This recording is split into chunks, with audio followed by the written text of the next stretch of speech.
Digital rape, ये शब्द पिछले एक सप्ताह से बहुत तेज़ी से ट्रेंडिंग है न्यूज़ में, और मीम्स भी बहुत सारे लोग बना रहे हैं। उनके ऊपर बहुत दुख हुआ मुझे, और ऐसे संवेदनशील मुद्दे पे, बट कोई बात नहीं, उनको शायद इस बात का ज्ञान ना हो। डिजिटल रेप का जो कॉन्सेप्ट है वो ये नहीं है कि आप ईमेल, व्हाट्सएप या वीडियो कॉल के थ्रू किसी को सेक्सुअली ऑफेंस कर रहे हैं। इसका मतलब, डिजिट का मतलब कोई ऑब्जेक्ट, और वो ऑब्जेक्ट जब आप किसी चाइल्ड के यूट्रस से, एनल से, ओरल से, कहीं से भी किसी माध्यम से सेक्सुअल प्लेजर के लिए इंसर्ट कर रहे हैं, तो वो डिजिटल रेप की संज्ञा में आता है।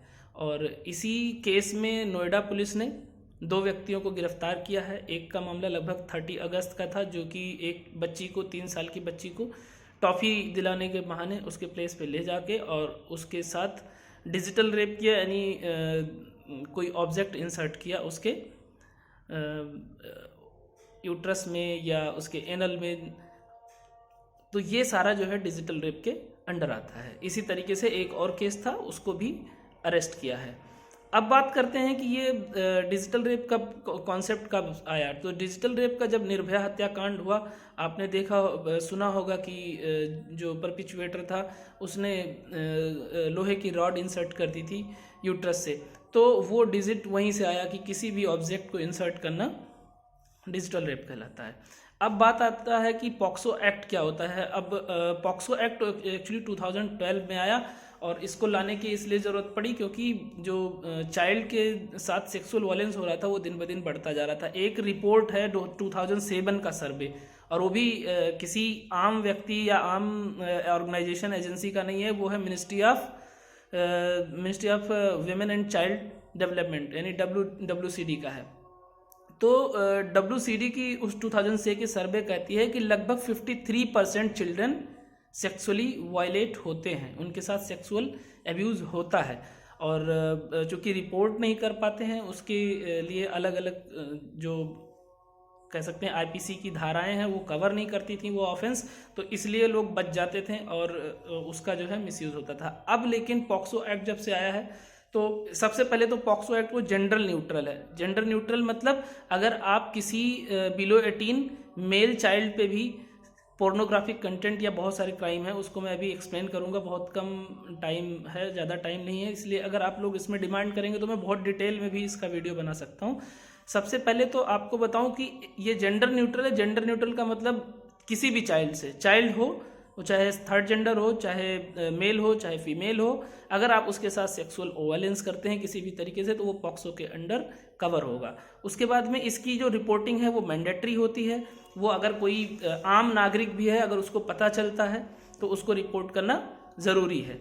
उसके बाद में सारे जो सेक्सुअल ऑफेंस होते हैं उसको भी लिखना ज़रूरी होता है, उसकी रिकॉर्डिंग ज़रूरी होती है। रिकॉर्डिंग मतलब लिखना, ऐसा नहीं कि उसकी वीडियोग्राफी आप रिकॉर्ड करेंगे। और उसके बाद में जो पुलिस है उसका जिम्मेदारी है सारे जो जुडिशियल पर्पस से एविडेंस है उसको कवर करना, और उनको सादा जो ड्रेस होता है उसमें नॉर्मल ड्रेस में रहना होगा। जहाँ पे जो मतलब विक्टिम है जहाँ पे उसको कंफर्ट हो रहा है वहाँ पे वो बयान देगा। और अब बात करते हैं कि ये पेनिट्रेटिव असॉल्ट क्या होता है। पेनिट्रेटिव असॉल्ट मतलब कोई भी ऑब्जेक्ट इंसर्ट करना थ्रू ओरल, एनल, वेजाइना, ठीक है, ये पेनिट्रेटिव में आता है। इसमें कम से कम 7 साल का जेल होता है, और इससे ज़्यादा भी हो सकता है, और साथ साथ फाइन भी लगता है। अग्रावेटेड पेनिट्रेटिव में, अग्रावेटेड मतलब कोई अथॉरिटी पर्सन है।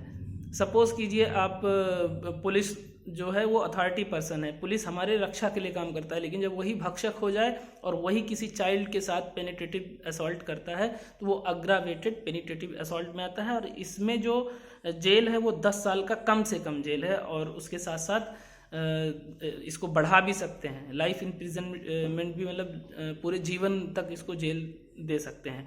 उसके बाद में नॉन पेनिट्रेटिव सेक्सुअल असॉल्ट में आता है लाइक बॉडी पार्ट्स को टच करना, और बॉडी पार्ट्स को टच करने के साथ साथ गलत तरीके से टच करना, है ना, या कोई कंटेंट दिखाना, ऐसा सब अगर होता है तो वो भी नॉन पेनिट्रेटिव सेक्सुअल असॉल्ट में आता है। अग्रावेटेड नॉन पेनिट्रेटिव में सेम चीज़ वही कि अथॉरिटी पर्सन है, वो सेक्सुअल फेवर चाहने के लिए कुछ गलत कंटेंट दिखा रहा है, या गलत तरीके की एक्टिविटी कर रहा है तो उसमें भी 5 से 7 साल की सज़ा है और फाइन भी है।